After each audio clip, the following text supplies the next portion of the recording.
सुमनसवन्दित सुन्दरि माधवि चन्द्र सहोदरि हेममयि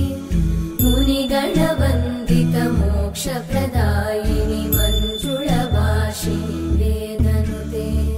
पङ्कजवासिनि देवसुपूजित सद्गुणवर्षिणि शान्तियुते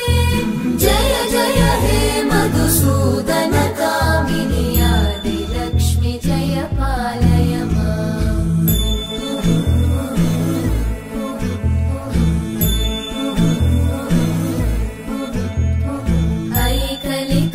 ऐकलिकल्मषनाशिनि कामिनि वैदिकरूपिणि वेदमये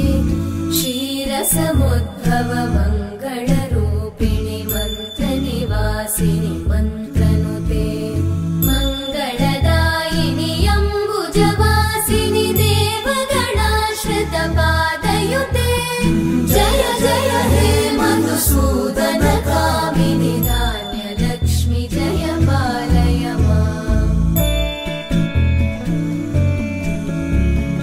जय वरवर्णिनि वैष्णवि भार्गवि मन्त्रस्वरूपिणि मन्त्रमये सुरगणपूजित शीघ्रफलप्रद ज्ञानविकासिनि शास्त्रनुते भवभयहारिणि पापविमोचनि साधुजनाश्रितपादयुते